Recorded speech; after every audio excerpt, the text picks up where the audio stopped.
Rev it up and welcome to Cars Yeah, show number 1571. This is Cars Yeah, where you'll enjoy interviews with inspiring automotive enthusiasts. Mark Green is here to provide you with a fuel injection of automotive inspiration. So get in, sit down, buckle up, and get ready for a wild ride here on Cars Yeah.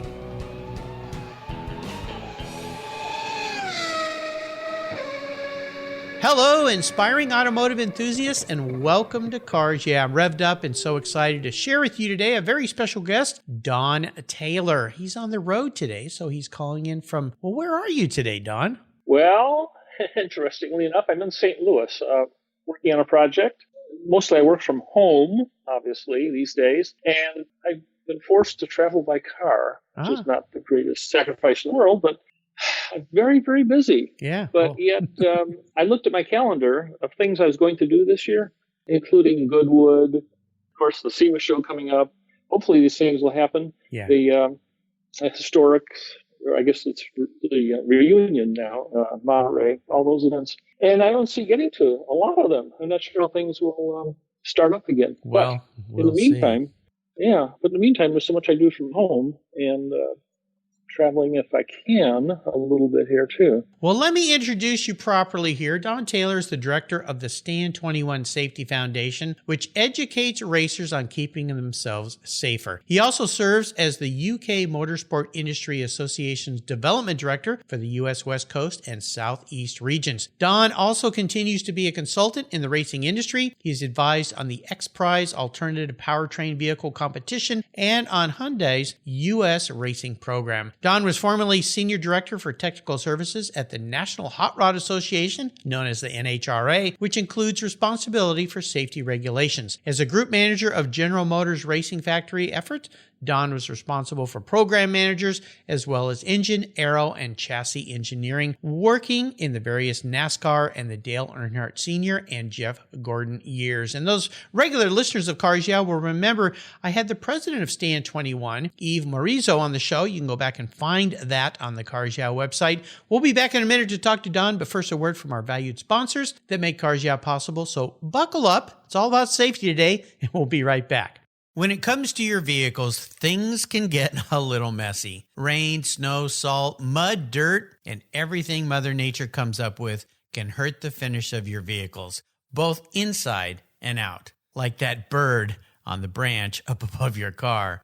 I'm not worried, though, because I've used Covercraft products on my ride since 1975. That's right, since 1975. Today, Covercraft offers you a total solution for vehicle protection. They make the best fitting, finest made car covers in the world and offer a wide variety of materials, colors, and options that protect your paint and the interior, whether your car is inside or outside. Plus, they keep your car cool when it's parked in the sun. Live where it's really sunny all the time? Lucky. Covercraft covers and sunscreens are the best.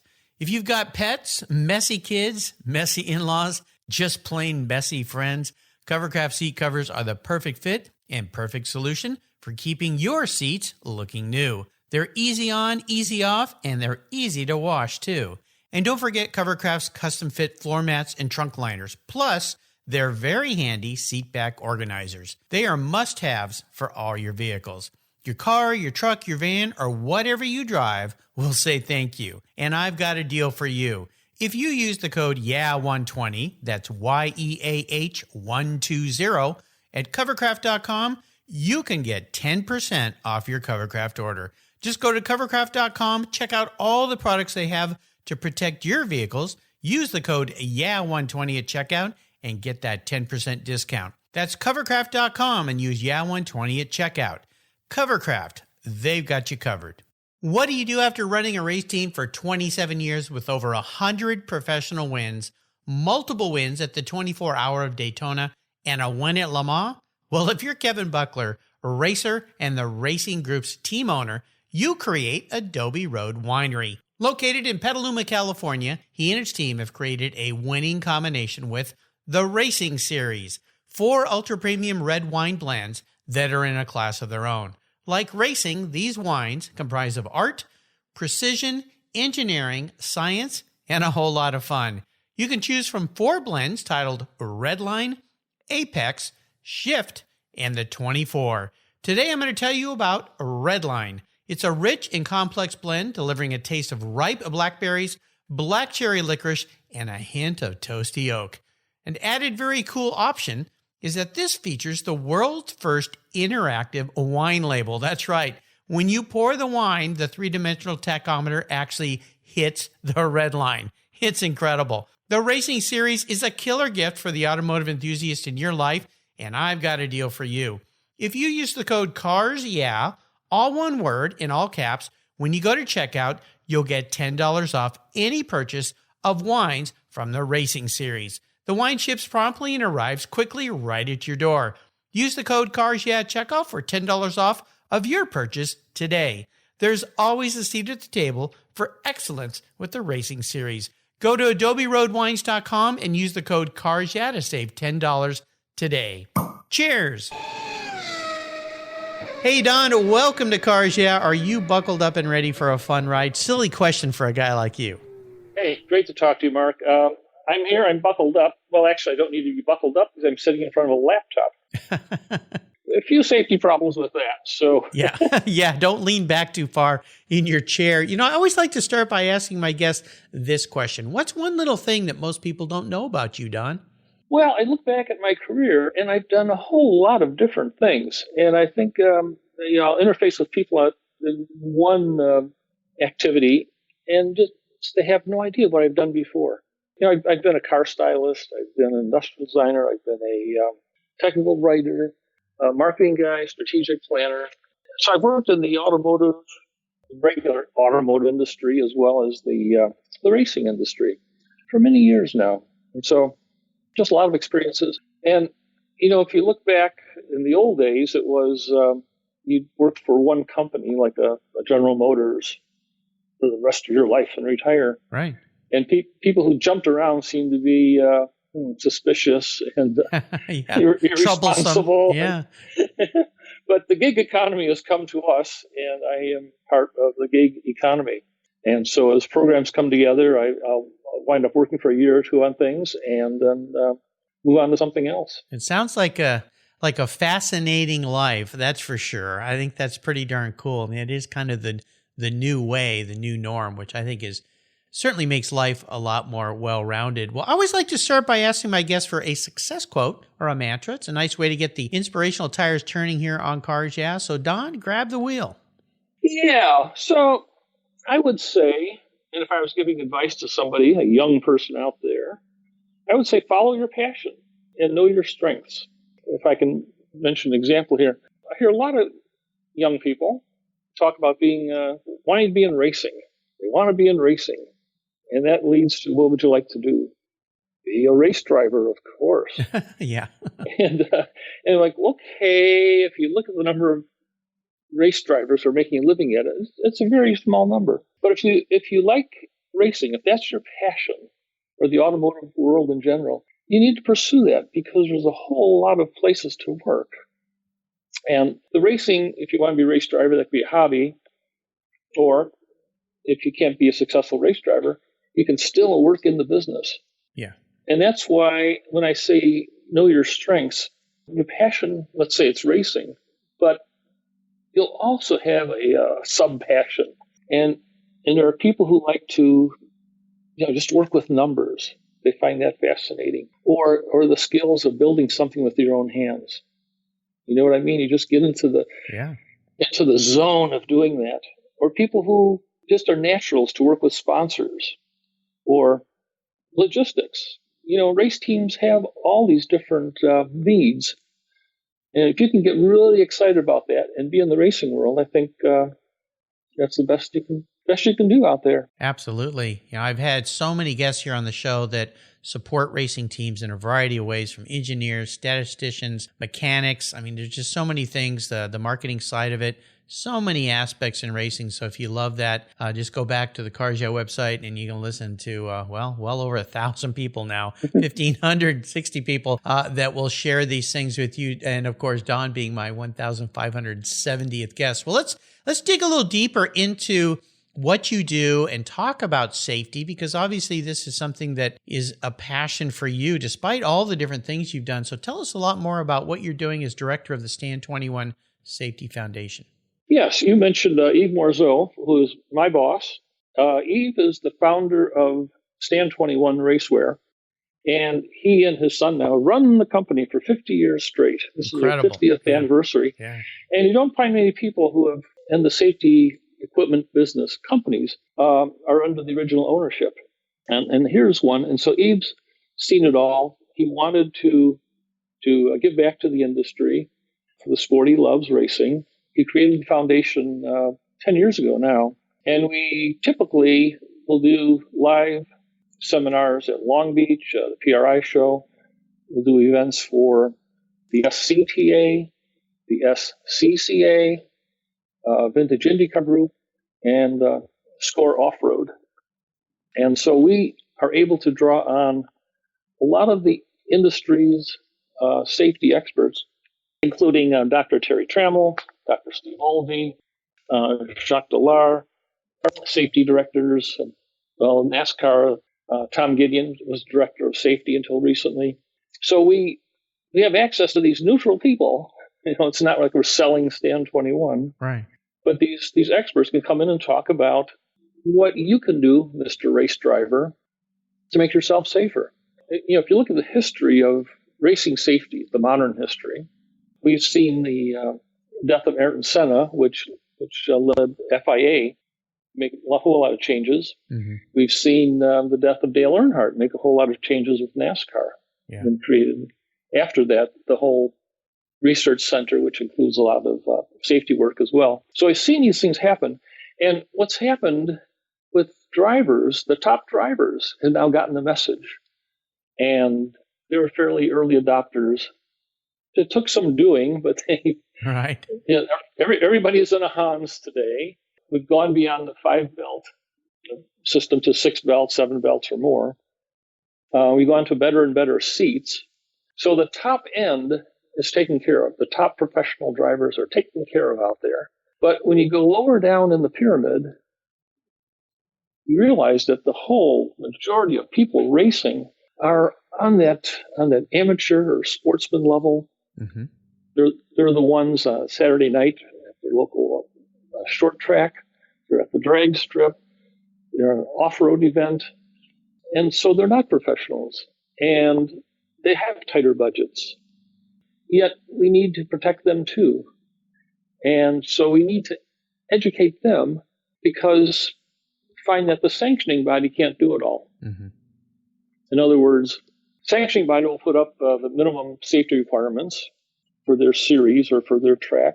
And I found that track owners will say, if I require a guy to wear a Hans in my local series here, you're going to go someplace else where they don't have to wear it. It's wow. Like, I'm not going to pay you.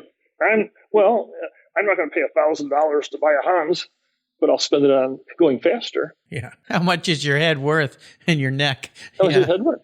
Yeah. And so the price of the Hans or Hans type devices has come down. Frontal head restraints, mm-hmm. as we also call them, that's come down. But people need to know more about how it works, because they need to buy into it. They need to understand, that's what happens. Right now, one thing we all become more aware of is concussions. Mm-hmm. And so, again, at the big series, those officials and those medical response people know about concussions, know the symptoms, know what to do. They have a protocol if we're going to let the guy back into the car after there's been an incident. Have ways of measuring the G-forces in the crash. Again, I'm talking at the top end. Right. But at the local level, you don't have that. And, he rung his bell. Right. Do you feel fine to get back in the car? Oh, yeah, sure. Well, yeah. it's not the best decision. And no. and an official there, or the part-time doctor at the track, he could be a urologist or something and really not know a lot about concussions. Yeah. So we say, in a sense, you really have to take care of yourself. You really have to be better educated as a racer on safety equipment, on things that can go wrong. It'd be nice if your crew people, your family looks after you and says, well, you better sit this one out. Right. And here's why. Without that awareness for them. Yeah. And like I said, bring it down the pyramid, and that's what we're slowly doing. Because the people who are racing as hobbyists, they have to go back to work on Monday morning typically. Sure. And they have families to go back to as well. It's important. You mentioned two people, Jacques Dallaire and Dr. Olvey. They've both been guests here on Cars Yeah, and I encourage my listeners to go back and listen to those talks because they're very different than my normal interview. Somewhat like our talk today is about safety. Mm-hmm. Let me segue into a challenge or a big failure, something that you've faced along the way in your career. And obviously, you touched on this a little bit, dealing with the bottom of the pyramid or different places that aren't as safety focused or they just can't be or whatever the reason might be. What are some of the challenges you've had to overcome in this world of safety and educating people so that they are more safe when they're out there racing and doing the activities they're doing? Well, right now it's reaching them, and so we've just started. We just did this last week. We did a webinar with Jacques Dallaire, our first webinar to reach a wider audience because people aren't going to racetracks. Obviously, we had to cancel our annual seminar at Long Beach, mm-hmm. and so we said we're going to do this instead. And so a lot of our speakers that we've had, including the good doctors, have agreed to do something. So we're going to line up a little schedule of webinars to reach people, and we can reach them around the world. And it's just the way the world is going. And so meeting online is what we're doing. And so it's our latest challenge there. How do people access these? Well, we have probably the best place to go is to our website, which is racinggoessafer.org. All right. That's, if I can spell that out, it's RACING mm-hmm. GOESSAFER.org. Just as it sounds. And that's where these webinars will all be? the words. That's where there'll be links to the webinars and announcements for those. Yes. Very cool. Well, I've been asking guests of mine, how is this pandemic affecting your business? And you just touched on it, the fact that you can't be at events. But in a way, there's a little silver lining here because now with these, you can reach a much, much broader audience. Yes, and exactly. And we can reach an international audience. Before, if somebody was at Long Beach or near Long Beach, they could come to our Long Beach seminar. Right. Now they can join online with no travel and maybe even see it later as it's later put up on YouTube or elsewhere to see that webinar. So yeah, it's a changing world, as we all know, and this sparked us into doing that to expand our reach. I think it's fantastic. Thank you. We still like the face-to-face, though. The meeting people live and seeing their faces and answering their questions. So we'll still do some of that when we can. Hopefully getting back to the PRI show in December. Hopefully that will be held. What about maybe doing Zoom meetings with people where you can meet the people? You can see them and they can ask questions. Have you thought about doing that? A good idea. And we just have to progress along at our own speed to develop that and see what the interests are and who would be attracted to that. I think it would be a really big success. I've been doing more of that. A couple of weeks ago, I had my first virtual wine tasting with Adobe Road Winery. I had the head of their company. He also runs a racing team, TRG, Kevin Buckler. Okay, I know Kevin. Yeah, you probably know Kevin. And he has a winery, and they started doing people can't go to the winery and have wine tastings, so they're doing them virtually, and he invited me to be a host, and we had Peter Brock on the show, Lynn St. James, a past racer. We had two of Kevin's racers on the show to talk about their racing, and also they're pushing wine, of course. So it's a way for people to kind of get together. People could go to the website, order the wine in advance, have it with them, or they don't have to. Just trying different things. I would think that would be really cool because then people could ask questions of your guests, and you can moderate it so it doesn't become a big mess with too many people talking like some Zoom meetings do. But I can see you migrating into that very easily. We have to. I mean, it's just, that is the future. Yeah. Actually, it's the present. Yes. And Yeah, it is, isn't it? it's Yeah. present. Yeah, absolutely. Well, there's so many easy ways now. Google Meetups, Zoom. I mean, there's just so many ways for people to do this. So I think that's going to be a great future. Let's take a short break. Thank our sponsors here. We'll be right back to talk a little bit more about safety, the racing industry, and your passion for that, and a little bit about cars. So sit tight, buckle up, stay buckled up, and we'll be right back. My favorite collector car magazine is Keith Martin's Sports Car Market. I've been a subscriber for decades. Sports Car Market is the Wall Street Journal for enthusiasts and collectors. It's your monthly must-read, whether you dream of owning a collector car, maybe you have 2, or maybe you've got 200. Sports Car Market has been around for 31 years, and it's filled with valuable articles, intelligent write-ups, and the latest auction sales. Go to sportscarmarket.com and subscribe today. And don't miss my weekly podcast with Keith Martin titled Buy, Sell, Hold. It's the essence of collecting. We talk to the movers and shakers in the collector car world. Here's a couple deals I have for you just for listening here on Cars Yeah. If you use the checkout code Cars Yeah, you'll receive a 50% discount on your digital subscription at Sports Car Market. That's an exclusive offer from Cars Yeah. And guess what? Here's another deal. If you'd like to get the actual magazine, use the code BSH for Buy, Sell, Hold. That's code BSH, and you'll get $10 off your annual print subscription. That's right, $10 off. Both of these are exclusive offers here at Cars Yeah for Sports Car Market Magazine. Just go to sportscarmarket.com and get your deals today. If you're listening to Cars Yeah, you've probably spent some time working on your favorite ride. But how confident are you working on your finances? You may be able to rebuild a fuel injection system, but can you decipher the details of a mutual fund? If you're like me, investments, insurance, annuities, budgeting, and other financial concepts may seem a bit daunting, but what if I told you there's a book that describes these subjects and more in an easy-to-read and a very humorous way? My friend Chris Kimball, CFP, a longtime sponsor and past guest here on Cars Yeah, has written that book, and it's titled The Saga of Ike and Penny, a couple's humorous journey through the confusing world of finance. It's a fun look at things you need to know, everything from investing to effective ways to get rid of credit card debt, and it's probably the only book on finance with a VMAX on the front cover and a classic Mini Cooper on the back. The book's available at Amazon for just $10, and this book will dramatically improve the direction of your financial future. I gave copies to each of my children. All securities are through Money Concepts Capital Corp. Christopher Kimball Financial Services is not affiliated with Money Concepts Capital Corp. Get your copy, The Saga of Ike and Penny, today.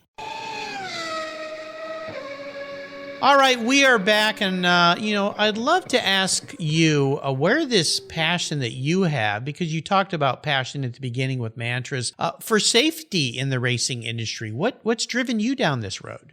Well, I've always been a fan of Jackie Stewart, who was an advocate from the start. Right. But where it really hit home when I was at General Motors Racing, we had a GTP program with the Bob Raleigh designed Intrepids, and Tommy Kendall was one of the drivers. Mm-hmm. And Tommy had a very bad accident at Watkins Glen in the GTP car. Horrific accident. Horrific, created a lot of leg and foot injuries. Luckily, Dr. Terry Trammell was able to help him, get him back together and back in the car, of course. But what that kicked off was an idea in my boss at the time's head, my boss being Herb Fischel, who was the executive director for GM Racing and for Chevrolet Racing. Anyway, Herb said, being in the car company with having the General Motors Research Lab just across from where we were, there's got to be people there, doctors and engineers, who study human injuries, what happens in car accidents. Couldn't they translate some of those learnings to race cars? And so we contacted people over there. We found Dr. John Melvin, who has done a whole lot of work since then with NASCAR and the Earnhardt investigation and with the FIA and the NHRA cars and so forth. But he was the guy. And so he started looking at Tommy Kendall's accident and others. That led to us, GM Racing, being involved with the first black boxes at Indy cars. And recall, Indy cars were having a lot of crashes where the guy's feet and ankles and lower legs were getting damaged. Yeah. And so it's like, we better strengthen this. But if you make it too strong, it's going to transmit the energy. If you make it too soft, it's going to just fold up. The structure would fold up and still damage his feet. So it's like Goldilocks and the Three Bears. How stiff do you make this energy absorbing structure? Right. And so with the black boxes, you could get the data that said, here's the way the car crashed. Here's the angle it went into the wall. And we see a pattern in that. And we see what those loads are. And we see what the energy absorption needs to be here to crush just right to avoid injury for the guy. And so that led to the rules, and that led to this modern, actually, revolution now of safety. Wow. And then with NASCAR, it was like, we should barrier test a NASCAR into a wall to see what happens. And it sounded like ridiculous. Just watch a race. What the hell? Yeah, watch the race. But no, you do that. And so crashed a NASCAR Cup car with a crash test dummy who was instrumented. And it's like, here's what happens there. And so since then, and the guy who worked for me, Tom Gideon, ran the safety program at the time at GM. He had since gone to NASCAR to run their safety department. And if you look at sort of the bookends, I'd call it, you had Dale Earnhardt's crash just roughly 20 years ago. Dale Earnhardt Sr. Wow, it's been 20 years, man. And everyone looks at it and says, yeah, like a sort of a minor crash there. And, and he shouldn't have been killed. And we know why. We've learned why since then. And all that learning has been applied now. And Tom instituted the side impact, the foam in the side of the cars, for example, and a whole lot of changes in the side tubing and the roll cage, and just all the changes that have gone into the modern Winston Cup car. And so we had at Daytona this year Ryan Newman's spectacular crash. Oh, yeah.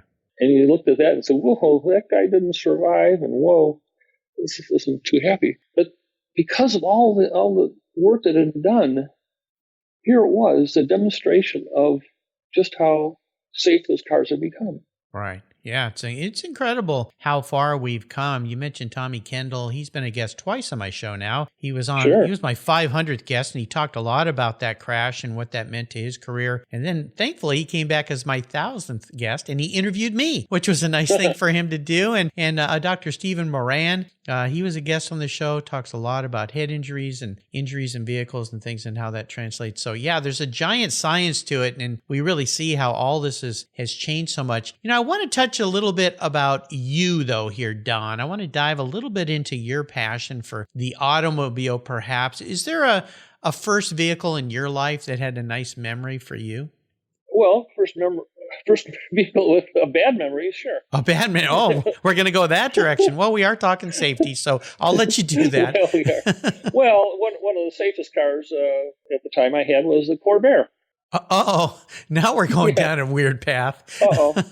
Well, okay, come on now. I was younger, and this was like all the other cars were, traditional water-cooled front-engine, rear-drive cars. Yeah. Right? Yeah. And here comes the Corvair, and it's like a poor man's Porsche. Yeah. Wow, engine out the back, air-cooled, flat six. Is this something here? So I had to have that. And I drive I grew up in Chicago, working in Detroit, and drive back and forth, late on Sunday night to get back to work. So you get up 80, 90 miles an hour on a thing to throw a fan belt, because the fans, it had a vertical axis fan and a horizontal axis fan. And the fan belt had to wrap around like a snake to try to connect all those. Boom! So you lose that all the time. Had a cable connection for the gear shift. Mm-hmm. Yep, came off in my hands. Oh gosh! And just the things like that. Anyway, you learn. But I think the best thing though, when you drive in the Midwest, is in the snow. You learn car control. Yeah. And especially a car like a rear engine car like the Corvair is a great experience. You can. So, I had a Carmi Ghia, and I used to take it up skiing quite often, and that car did great in the snow. It was just awesome with all the weight over the back, and very much like a Corvair. Well, I'm going to ask you a question I bet nobody's ever asked you, Don. If you woke up tomorrow and you were a car, what would you be and why? Well, I'd be sporty and practical. Sporty and So, practical. Okay. What would that lead us yeah, to? yeah. Well, right now I'd be a Porsche Macan. Okay. So I like that little crossover size, and the Yeah. hatchback and carrying stuff around, but the sportiness of it. But I'd be with take out the drivetrain and become one with the Taycan Oh, electric. EV electric Yeah. or a Tesla drivetrain underneath me. All right. Okay. That's what I would do. There's a unique. Well, they're going to be, that car is going to transfer to all electric very soon here. So you just sit tight. Don't buy one yet. And before you know it, you'll be able to buy an all electric Macan. So I like those vehicles. They, Porsche here loaned me one for a weekend and it was in that beautiful Mamba green color. And I really wanted to keep that car. My wife walked out and said, "What did you just buy? Take that back right now." So I did what I was told. But no, they loaned it to me. It was a great car to drive, but I'm looking forward to that being all electric. We talk about cars and next cars. Yeah, the electric Macan sounds great to me when it does materialize. Right now, I'll tell you, we're so committed to EV that we are reluctant to buy another ICE car, Oh, internal okay. combustion car. We really are. There you go. And so it just seems like the simplicity of it and everything just going to change everything over time. Yeah. Over time. Yeah. Well, and there's some people that I've had on the show here who are taking vintage cars and turning them electric. David Bernardo at Z Electric takes old Volkswagen buses, bugs, and he's even done a Carmagia and a Porsche 911 and put a Tesla power plant in that thing and turned it electric. And they're wonderful. They're fun to drive. They're quicker. Of course, they're an old car, so you got to think about safety if you're going to be going faster in an old bug or a bus. But regardless, he's doing some wonderful things. So I think there's a lot of great opportunity for you in the future, Don, for that all-electric vehicle. Well, we are up to what I call the last lap. I'm going to fire off a series of questions. Have you give me some kind of very quick answers, blips of that electric throttle. Of course, we're not going to hear anything if you blip the throttle, so why bother? But I'm going to have you answer real quickly for me here. How about one of your personal habits that you believe has contributed to your many successes over the years? Curiosity. I told you I've been a designer and a car stylist and strategic planner and all the rest of it. But to me, it's a big puzzle. It all fits together. And so I'm always curious. Like last year, I went to the Consumer Electronics Show again. And I've been there probably a dozen times. And that's become a car show. And car companies say, well, this is more important for us to be here than in the Detroit show. Sure. And so the Detroit show has suffered as a result here, too. But I've gone there. I went to the Experimental Aircraft Association's Oshkosh annual fly-in in June. Oh, yeah. And you see EV power there now for cars, for planes. And you see a lot of these urban aerial mobility. Wow. And these are basically what we'd call flying cars. Yeah. Or upscaled drones, which have electric motors and props, just like the small recreational toy drones. Yeah. And so you see so many of these startups now. There's like about 90 of them around the world with that same concept, either carrying one passenger or maybe 4, 5, 6. Hyundai showed their flying car at CES in January. So it's sort of a crossover. Now you have flying cars, and now we have EV power going to automotive and to the aircraft world. It's going to be interesting for sure. This is what I want is my neighbor landing on my roof because he can't make it to his driveway. I think it's fascinating where things are going. Who knows what the future holds? Well, how about this question? If I could arrange for you to have a drink or a meal with anyone in the automotive industry, who would it be? I already do that. Well, there you go. No, I mean, my interest in race car design is still a basic thing. And so me getting with race car designers was always fun. It was Bruce Ashmore who did a lot of great Indy cars for Lola and Reynard. See him.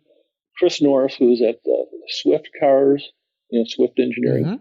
And then I've met Eric Broadley and Tony Southgate. I had lunch with Ross Braun. Nice. At Ferrari after a tour of the Formula One thing. Cool. In Modena. we were doing some work with him. And Peter Bryant, the late Peter Bryant, of course. Yeah. All these guys, I interface with them. I see them. I talk to them. How fortunate. But my longest relationship in the car design world has been with Bob Riley. And Riley, he designed the car, the car that Foyt won his fourth Indy 500 in. And then he designed another car after that for Foyt, which I did the body design for. Nice. And I've worked with him a lot of things. In the Daytona prototypes, his cars won, I think it was 10 years in a row, they won the Daytona 24. Wow. Very cool. Yeah. Awesome. So when I see Bob, we can talk about the past, we can talk about the future, and ideas for suspensions and chassis and so forth. So I like that. Very fortunate. Yeah. How about the best automotive advice someone else has ever given you? What would that be? Don't trust a car salesman. Don't trust a car salesman. And I was one at one point. Oh, okay. Yes, I was. And so all the things all the stories they tell about car dealers and how shifty they are, it's true. Buyer beware. Buyer beware. Buyer beware. And so being on the inside, I learned all these tricks. I was taught to do these things. I experienced it. But it gave me, and I'll tell you, it was an experience that because of, I had worked in, as I mentioned, the car industry. I'd worked for Ford. I worked for General Motors. I'd worked in production things. I worked on race car programs. We worked on planning new vehicles, We did market research. We went out with focus groups and everything. But being a car dealer, which I was out of desperation at one point, turned out to be a blessing because it really showed how the customer interfaces at that point of surrendering their dollars to buy that car. And for example, an old couple comes in there and says, "Well, what kind of engine does this car have?" So I turn to my engineering background, well, let's see, double overhead cam, 24 valve, this thing, that thing, and their eyes are rolling, and so the experienced guy comes up there, he slams his hand on the hood and says, "What kind of engine? A damn good one." That's all you need to know. It's got the power to get you on the freeway, and your wife can pull out, not be afraid to enter and merge. It's got the fuel economy. It'll get 100 miles per gallon, and then he says, "Well, I'm lying because I'm a car dealer." And the old woman says, "Oh, I like this guy. He's so honest." There you go. Oh my gosh.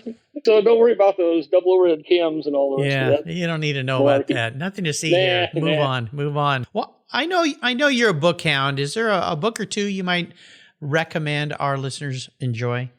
Yes. The first is Rapid Response. We talked about Dr. Steve Olvey. Yep. That's his book. And if you go through there, it's a lot of behind the scenes of what happened in certain crashes and things in the industry, in the IndyCar industry primarily, and Rick Mears' bad crash, what happened in that. Mm-hmm. But tied to that, I would recommend there's a documentary by Michael Miles. Yep. It's probably out on Netflix, I think. Anyway, it is also called Rapid Response. It's a documentary based on Steve's book. Wonderful, wonderful job they did there. And there's one before that he did was Yellow, Yellow, Yellow. So I looked those up. Yeah, he was a guest. Michael was a guest on my show as well. When that documentary came out, I got to watch it. Yeah, it's great. You can find it, I believe, on Netflix. So I'll make sure I put a link to that on your show notes page. Is there another book you want to recommend? Well, there's Crash. This is Jonathan Ingram's book. It's a history of the Hans, basically, and the journey it took. It wasn't like an instant success or an economic success, but he tells a lot of that story. Tim Considine, I know you've had him on your show with his book, Twice Around the Clock. Yes, yeah. And a new book I'm waiting for here. It's called McLaren, the Engine Company. Okay. This is by Roger Miners, a friend of mine. And recall that, if you're that old, Bruce McLaren set up the engine shop in Detroit, outside of Detroit, as McLaren Engines, to do the engines for the Can-Am cars and the Indy cars. And that became a separate entity, which lasted until today, actually. Yeah, fantastic. But But there's a great history of the car, primarily engine development they have done through the years. Do you know when Roger's book will be published? Yeah, about now. About now, okay. It's an SAE book. Great.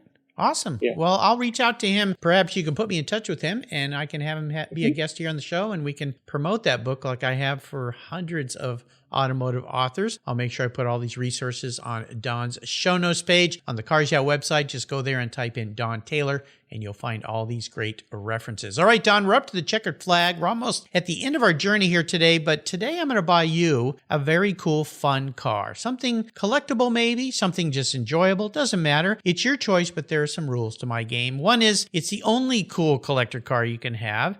You can't sell it to buy a bunch of other toys with. So if you pick an expensive one, you're stuck with it. And you have to be able to go out and enjoy it. I don't want you to just stand around and have a garage queen in your life. I want you to have some fun out there on the road, some safe fun. So what can I buy you today, John?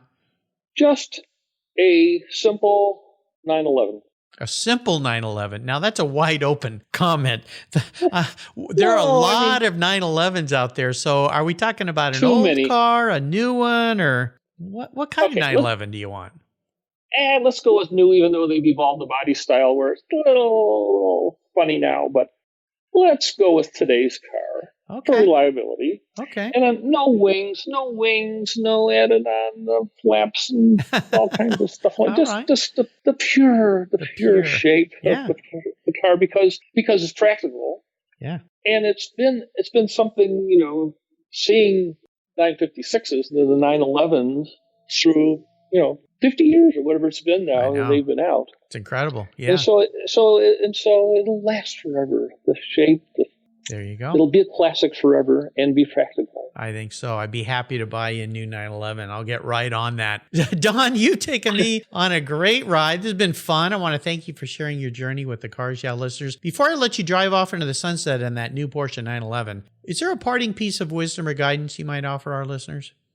Well, again, I'd emphasize to follow that passion. That the car world, as you know, with your thousands of interviews you've done here, it's a fascinating world. It's a wonderful place for a young man or a young woman to spend their life, to spend their career.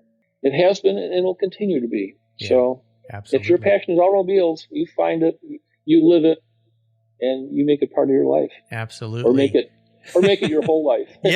Yeah, just like Don has. So is racinggoessafer.org the best place for people to follow you? Or I'm on LinkedIn, or you can contact me at dtaylor@racinggoessafer.org.